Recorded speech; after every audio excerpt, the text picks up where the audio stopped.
In the mid-1990s, a man named George Wood created a TV show called Flights of Fancy on a Maryland public access channel. At a certain point, they decided to focus on video games. It had a small following, being a local public access show, but would have been lost had Wood not joined a video game association called Navigator, who archived the entire series, edited each episode, and put it onto YouTube as Gaming in the Clinton Years. But now in 2026, much like how in Gaming in the Clinton Years was uploaded to YouTube in 2008, I'm feeling nostalgic for video games that many people nowadays either have forgotten or don't even know about. While the early to late 2000s was still a great period for video games, I think there's a president whose time in office ushered in a better era for games, a gaming golden age of sorts. I wanted to create a show where I could show off some of my favorite video games released from the late 2000s to the mid 2010s. This can range from games that even to this day are known as being one of the greatest of all time, to games that never even got the time and the spotlight that they deserved. Well, this is that show. Welcome to Gaming in the Obama Years.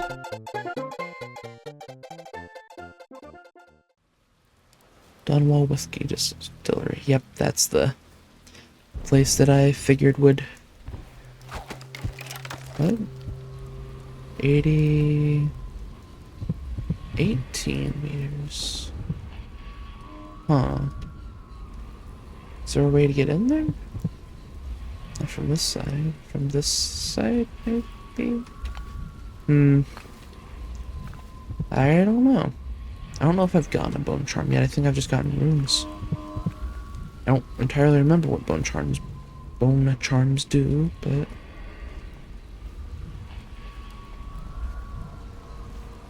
Let's see. Didn't we see a window into this building before? Because weren't there... Yeah, there's bodies in there, like... down here.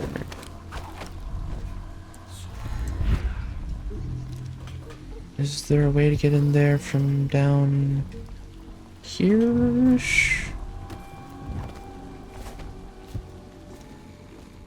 Huh. I couldn't remember how to get up there. I did take like a small break between then and now. But, oh, that's the point of this room. I didn't look up. Bone charms. Excerpt from a book on sailing traditions and scrimshaw. Bone charms, a sailor's blessing, they say. Carving itself is a practice from long back, passed from father to son, old man salt to greenhorn still getting his sea legs beneath them. In the old times, men cut into the tusks of ice seals and into the arm-long fangs of bears that roamed the isles north of Tivia. Once the whale trade began, the practitioners went to engraving the bones of those great beasts, rendering charms that sing in the night and grant some small boon to a man's vigor or defense against pregnancy. Bone charms provide small supernatural benefits. Locate them by listening for the song they emit. By default, you can activate up to 3 bone charms at once in the bone charm section of the journal. Unnerving target. Enemies have a slight chance to miss with guns. I mean, I may as well equip that, right? And here's the corpses I saw through the wall. Geological survey, West Pandician Basin. Just coins. Okay, I think that's everything in here. And most of the stuff around here. Done, at least. I still have to get into the Wall Street Gang's distillery, but... shouldn't be a problem.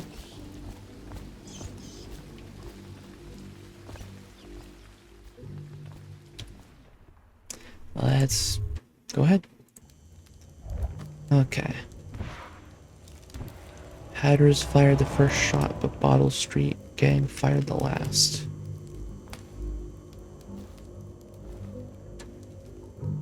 Interesting. Probably safest to go up here. Word is he's like a phantom, with an army of shadows in front of him. That guy down? Ain't he just a boss? Like Slackjaw? No, this is one odd bird. Consorts with crazies, does rituals and the like, bone charms and such. You sound afraid. Damn right I am. Doubt ain't no ordinary man. Touched by the outsider he is, given dark powers. He can slit your throat across the room. Well, that'd give him a leg up for sure. It's no coincidence that most men won't even whisper his name. Is it true that he lives in the flooded district? With them weepers and wild hounds? That's what they say. Perfect place for a paid killer to hide. So there's another assassin-ish guy with powers from the outsider, apparently. Supposedly. Hey, blow off, Chopper.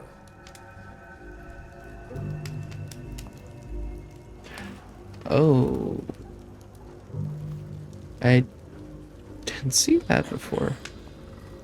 It's aimed down there, I guess. Okay.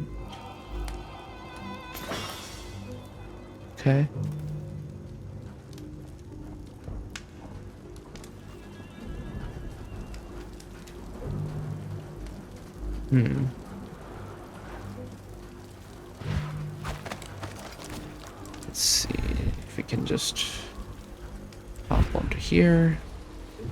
I don't think there's anyone up high enough to see us.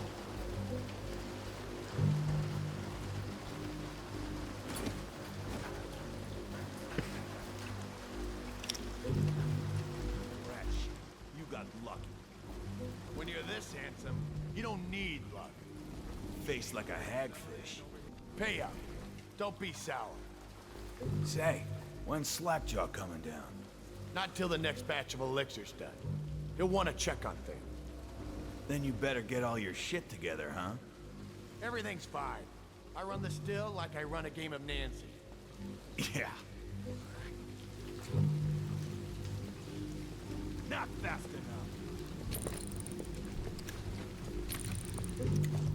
Little bastard. Not fast enough.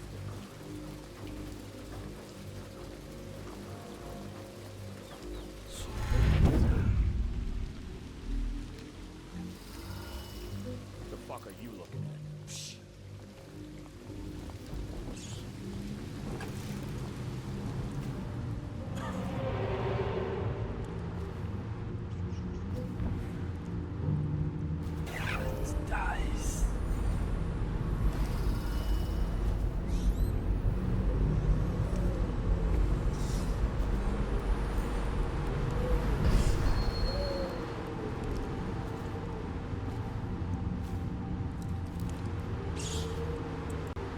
Sorry, just realized I was muted.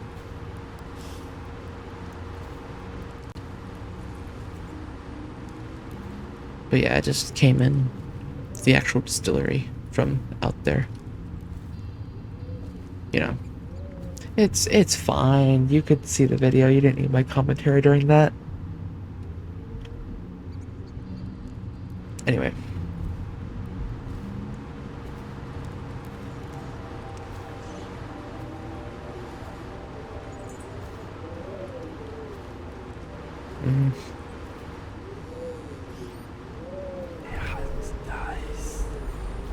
I do see guys over there and over there, over there.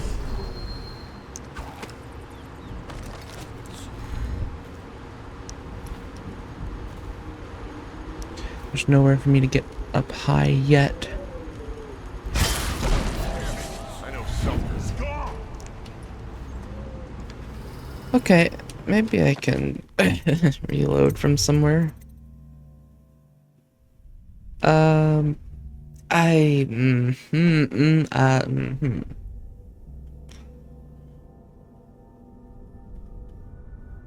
That was just a little bit ago, it's fine.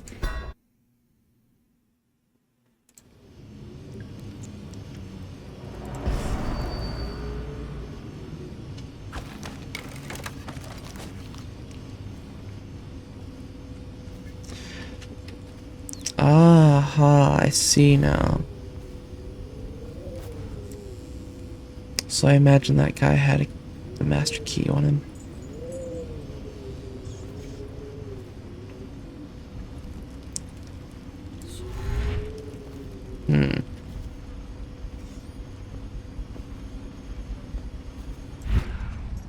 I'm so glad I got that range upgrade. So he goes, not to the Abbey or the office of the High Overseer, but one of the other places, where they train the Overseers to be real religious. Crazy. He just wants to know where his brother's gone. He sneaks in. You know Eddie, brilliant at it when he's sober. I remember. Brimsley job, hidden the dumbwaiter all night.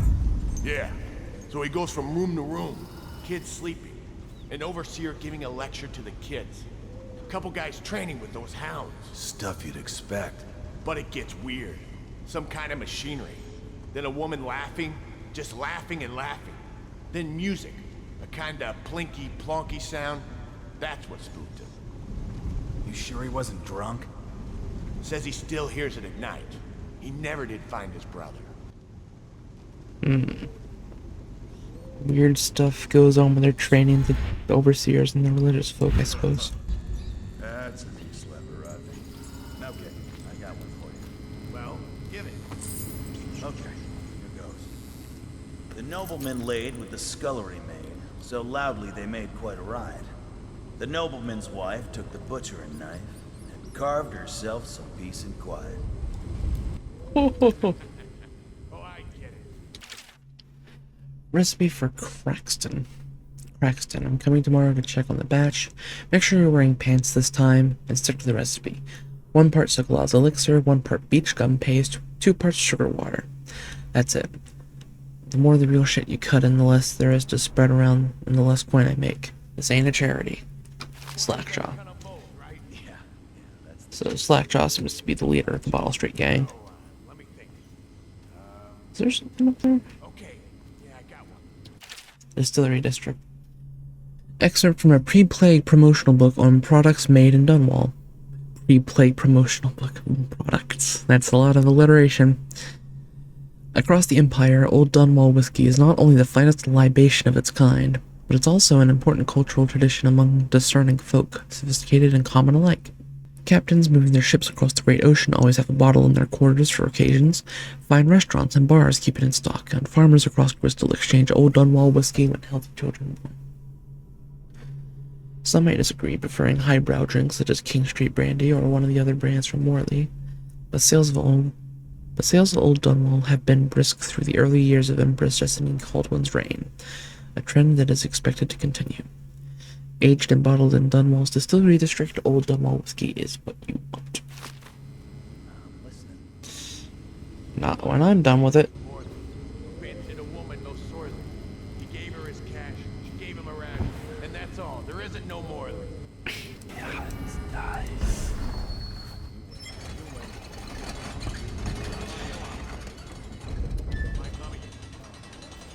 I see.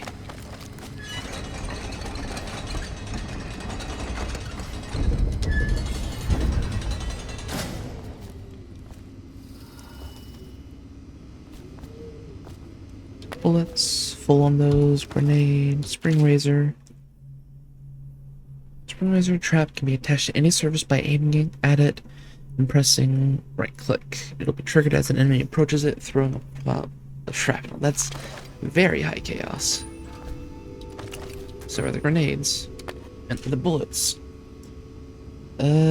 Spiritual remedy. Sure. Pouch of coin. Oh, and I suppose I can just get out like that. Okay.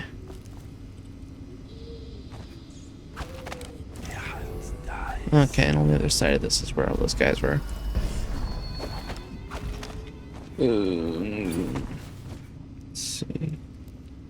Switch back to Blink. What the fuck are you looking at? Huh.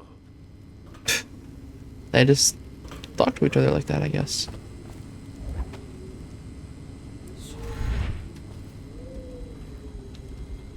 Can I not get back up there? Let me see what's going on over here. That kind of sucks.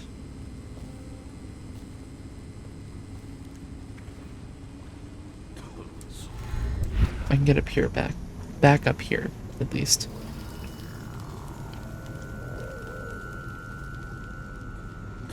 Okay, so the elixir still is back there. Let me just go ahead and take the easy way out, I suppose. There's a bone charm there. What can you tell me about these guys? His father was one of the first to die.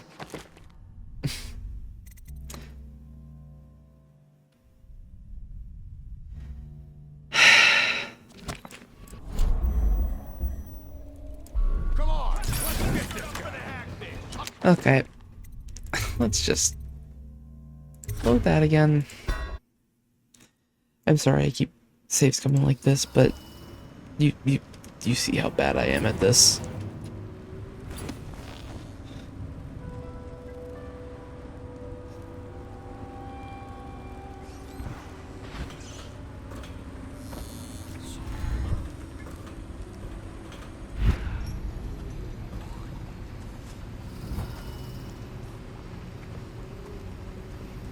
Right, I should have gone up here instead.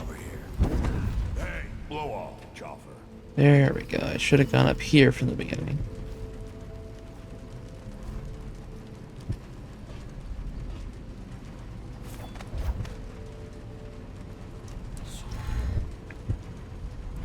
Get on top of here. Wait for this guy to move along. Then hop down.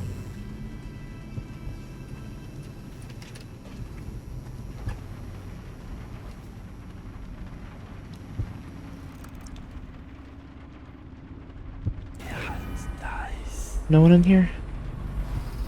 Alright, I figured there would be, but I'm not complaining.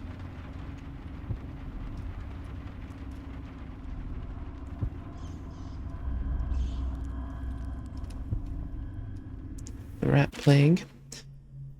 Excerpt from a natural philosopher's notes. For over a year, I've studied this cursed plague, collecting and dissecting rats by the thousands. Given their rapid gestation and maturation cycle, it's been possible to breed them for numerous generations. Rodents themselves seem immune to the plague, but they pass it readily between members of their own species, perhaps through mites. The blood of the rats tells its own story, allowing me to gauge the number of generations that a given group of rats have lived with the plague. As such, a nagging question remains. The rats collected in the poorest parts of town, and the slums, exhibit the oldest strains of the plague, while those found near the docks, where the foreign plague-bearing rats would presumably have entered our city, exhibit a younger strain of plague. Could this mean that the rats were transported to the slums in some way that is not obvious? I will continue my research. If nothing else, I am living proof that Sokolov's elixir and Pierre's remedy are very effective at protecting against the plague, if one consumes enough of the stuff. So, yeah, it seems that the plague originated right here in Dunwall, and is not what the propaganda says. A foreign... Excuse me? Can I not get up there? They heard me opening that, I guess.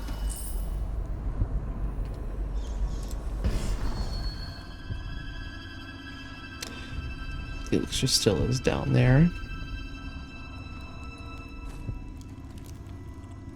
Oh, there's a guy right there. I didn't see him before.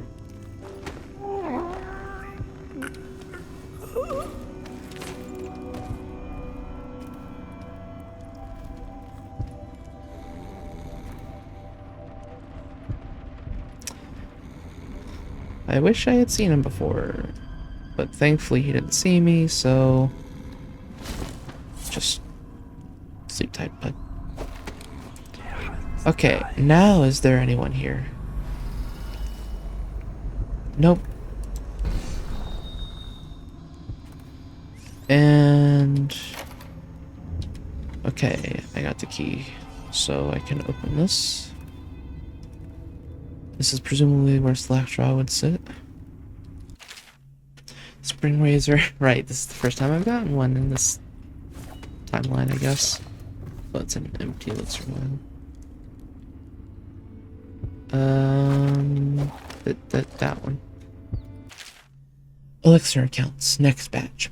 Hubbard family 4 doses, Cramling family 3 doses, Braden family 5 doses, Golden Cat 2 crates, Bitterleaf Almshouse 1 crate, Ednac 1 dose, Luther 1 dose, Black Sally 2 crates, Griff past 2, Trace Flannery, 2 doses. Pratchett family, 5 doses. Nellie Morris Sullivan, 2 doses.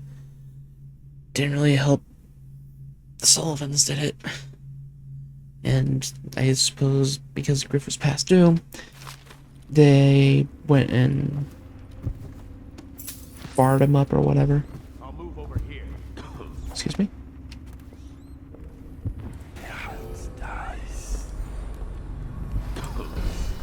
I guess he just decided he's gonna move over here now.